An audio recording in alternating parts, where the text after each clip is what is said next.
तुमसर नगरपालिकेच्या नगराध्यक्षपदाच्या निवडणुकीवरून भाजपमध्ये बंडखोरी झाली आहे। भाजपनं नगराध्यक्षपदाचे उमेदवार म्हणून प्रदीप पडोळे यांना उमेदवारी घोषित केल्यानं माजी खासदार आणि भाजपचे ज्येष्ठ नेते मधुकर कुकडे यांचा पुतण्या आशिष कुकडे यांनी बंडखोरी केली आहे।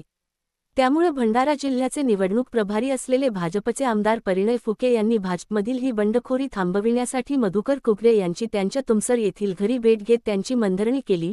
तासभर या दोघांमध्ये चर्चा झाली। 2-3 दिवसात ऑल इज वेल होईल असा विश्वास परिणय फुके यांनी व्यक्त केला आहे।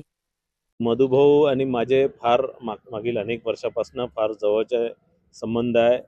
माझे मार्गदर्शक म्हणून त्यांनी नेहमी मला मार्गदर्शन केलेलं आहे।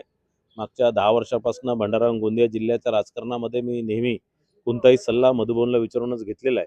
ते त्यावेळेस भले दुसऱ्या पक्षात असतील तरी त्यांना विचारून त्यांनी मला प्रामाणिकपणे मार्गदर्शन केलं आणि आज सुद्धा मी त्यांना त्या संदर्भात मार्गदर्शन घेण्याकरता आलो। त्यांच्यासोबत बाकीही तुमसर आणि बाकी भंडारा, सापोली आणि पवनीच्या संदर्भात त्यांच्यासोबत चर्चा झाली। त्यानंतर इतरही राजकीय विषयांवर चर्चा झाली। आशिष कुकडेजींच्या फॉर्मच्या संदर्भातही त्यांच्यासोबत चर्चा झाली, सकारात्मक चर्चा झाली आणि निश्चितच ते आपल्या स्तरावर पुढच्या 3-4 दिवसात निश्चितच एक पॉझिटिव्ह निर्णय घेतील अशी मला अपेक्षा आहे।